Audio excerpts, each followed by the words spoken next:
Hello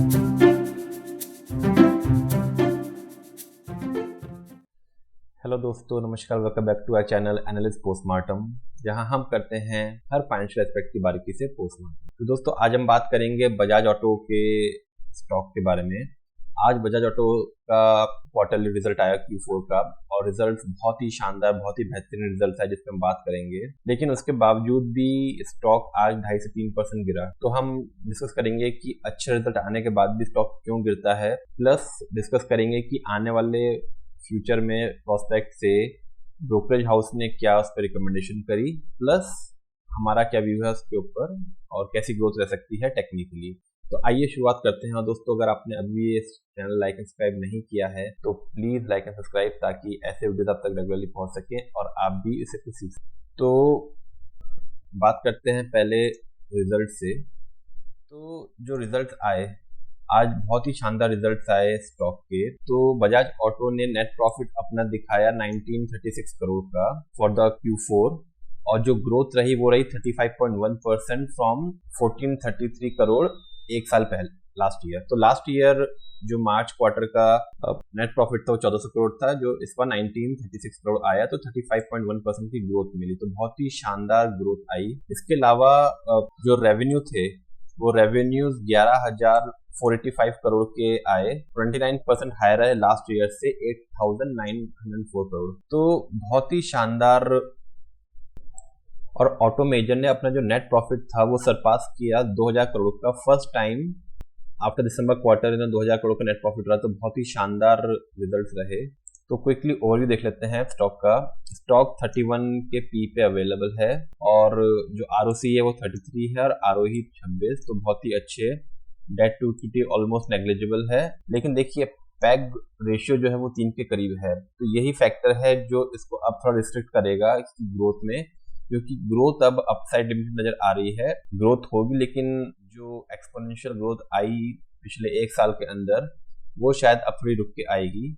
और जिसमें हम बात करेंगे टेक्निकली भी कि टेक्निकली कैसा दिखा रहा है। तो क्विकली देखें, 11,555 करोड़ की सेल्स रही इस क्वार्टर में, जो कंपेयर टू 8,900 करोड़ थी लास्ट ईयर। जो इनके नेट प्रॉफिट्स में नजर आए तो 2,011 करोड़ का नेट प्रॉफिट रहा इस quarter, compare to 1,700 crore last year में। और OPM 20% कॉन्स्टेंटली मेंटेन हो रहा है 3 क्वार्टर से। तो ये बहुत अच्छी पॉजिटिव न्यूज है कि रॉ मटेरियल्स में काफी जो कॉस्ट हाई थी उसमें कमी आई। तो सेल्स देखिए, फर्स्ट टाइम 44,870 करोड़ की सेल्स आई कंपेयर टू 36,000। तो बहुत ही अच्छी ग्रोथ रही, ऑलमोस्ट 23% की ग्रोथ दिखाई है लास्ट ईयर से, ओवरऑल ईयर की बात करें तो। और प्रॉफिट मार्जिन 20% कांस्टेंट रहे, जिसकी वजह से नेट प्रॉफिट 7,700 करोड़ का नजर आया। तो बहुत ही शानदार फंडामेंटल्स स्टॉक में रहे। और देखिए, स्टॉक ने पिछले 10 साल में 16% CAGR रिटर्न दिया, मतलब 16% पर एनम का रिटर्न दिया है बजाज ऑटोज ने। और लास्ट ईयर में देखिए 104% का। यही हम बात कर रहे हैं कि जो एक्सपोनेंशियल ग्रोथ दी है लास्ट एक साल में 104% की, वो उसकी वजह से स्टॉक में आगे एक म्यूटेशन रह सकता है कि ग्रोथ ना आए, थोड़ी ठहर के आए। हालांकि ब्रोकरेज हाउसेज ने इस पे अपने रेटिंग बढ़ाई है। तो क्विकली देख लेते हैं कि ब्रोकरेज हाउसेज ने अपनी क्या रेटिंग दी है। तो मोतीलाल ओसवाल ने बजाज ऑटो पे टारगेट दिया है 8,300, तो ऑलमोस्ट 8,800 का रेट चल रहा है। तो टारगेट्स नीचे की तरफ हैं। JM फाइनेंशियल्स ने 9,500 का पर शेयर का टारगेट दिया है, तो ऑलमोस्ट करंट भाव से 700 रुपये ऊपर। चॉइस ब्रोकिंग ने जो टारगेट दिए हैं वो दिए 9,600, और जेफरीज ने 10,000 का। तो ऊपर में मैक्सिमम देखें तो 1,000 रुपये का अपसाइड नजर आ रहा है, जो कि ब्रोकिंग हाउस ने दिया है। और रिजल्ट्स में तो अच्छे रहे, लेकिन 2 पॉइंट्स हैं जो इसको रोक रहे हैं। पहला, जो इनका एक्सपोर्ट है उसमें कमी आ सकती है, क्योंकि जो जियोपॉलिटिकल टेंशन चल रहे हैं ग्लोबल मार्केट में, उसकी वजह से ग्लोबल मार्केट में एक एक्सपोर्ट्स में कमी आ सकती है। प्लस जो भी इनका लास्ट 2 ईयर में हाई बेस बना है कस्टमर का, ज्यादा सेल्स हुई है, वो एक सैचुरेशन ला सकती है। उसकी वजह से आने वाले कुछ क्वार्टर्स में स्लो रह सकती है सेल्स।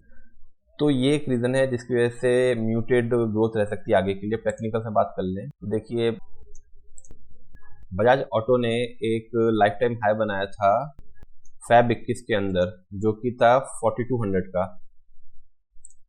उसके बाद उसने उसको ब्रेक करने की कोशिश करी, दोबारा ब्रेक करने की कोशिश करी फेब 21 में किया और जुलाई 21 में फिर से उसको ब्रेक करने की कोशिश की थी, जिसमें सक्सेसफुल नहीं हुआ। और फिर जून 21 से ऑलमोस्ट अप्रैल 23 तक ऑलमोस्ट 2 साल तक एक कंसोलिडेशन में रहा। तो फेब 21 से लेके अप्रैल 23 तक 2 साल से ऊपर कंसोलिडेशन में रहा और उसके बाद फाइनली इस पॉइंट पे इसने इसको ब्रेक किया 4200 को अप्रैल 23 में। और अप्रैल 23 में ब्रेक करने के बाद स्टॉक ने एक बहुत ही तेज शानदार ग्रोथ दिखाई। देखिए अगर रिटर्न वाइज देखें तो इस पॉइंट से लेके स्टॉक ने करीब 117% रिटर्न दिया। अब 117% अगर एक साल में रिटर्न मिलेगा तो उसके बाद स्टॉक ऑब्वियसली कंसोलिडेशन फेज में आएगा, चाहे भले ही रिजल्ट्स कितने भी अच्छे आए, लेकिन अब इन्वेस्टर्स को इसमें ग्रोथ कुछ टाइम के लिए कम नजर आएगी, इसलिए उसमें वो अपने प्रॉफिट बुकिंग की कोशिश जरूर करेंगे। और वही आज नजर आया कि अच्छे खासे रिजल्ट आने के बाद भी स्टॉक 2.5% गिरा। तो अब देखिए इसके डेली कैंडल में, तो अब इसने जो एक लाइफ टाइम हाई बनाया था जो था अराउंड 9300 का, और उसके पहले एक लाइफ टाइम हाई बनाया था 8800 का।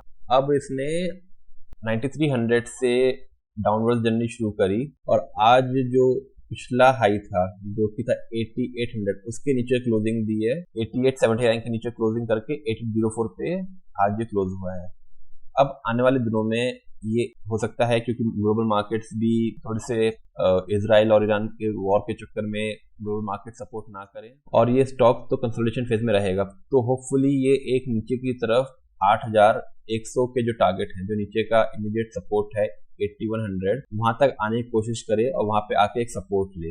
तो अगर 8100 पे आता है तो आप इसमें एक करंट पॉइंट से आप एक शॉर्ट की पोजीशन बना सकते हैं नीचे की तरफ फॉर द टारगेट ऑफ 8100। और अगर 8100 भी ब्रेक करता है तो फिर नीचे में एक जो इमीडिएट इसके बाद फिर टारगेट नया बनने की कोशिश करेगा, वो बढ़ेगा 7400। तो ये दो इम्पोर्टेंट सपोर्ट रहेंगे नीचे की तरफ में, 8100 और 7400। और उसके मिड में अगर देखें तो यहाँ पे एक सपोर्ट रहेगा अराउंड 7800। तो ये 3 नीचे में सपोर्ट हो गए। ऊपर में हमने बात करी कि जब तक ये 9300 को क्रॉस नहीं करेगा तब तक इसमें ऊपर में एक अपसाइड नहीं नजर आएगा। और क्योंकि म्यूटेड ग्रोथ नजर आ रही है एक्सपोर्ट्स की वजह से और जियो पॉलिटिकल टेंशन की वजह से और कस्टमर बेस की वजह से, तो सैचुरेशन आ सकता है। तो होप अगर आपकी इन्वेस्टमेंट इसमें है तो आप इसमें पार्शियल प्रॉफिट बुक करके अपनी इन्वेस्टमेंट्स को कहीं और मूव करना सकते हैं। लेकिन अगर आप लॉन्ग टर्म इन्वेस्टर हैं तो ऑब्वियसली बहुत ही अच्छा स्टॉक है, तो लॉन्ग टर्म में आप एज ए इन्वेस्टर इसमें बने रह सकते हैं। होप आपको ये वीडियो अच्छा लगा होगा, और अगर अच्छा लगा तो please like subscribe. Thank you.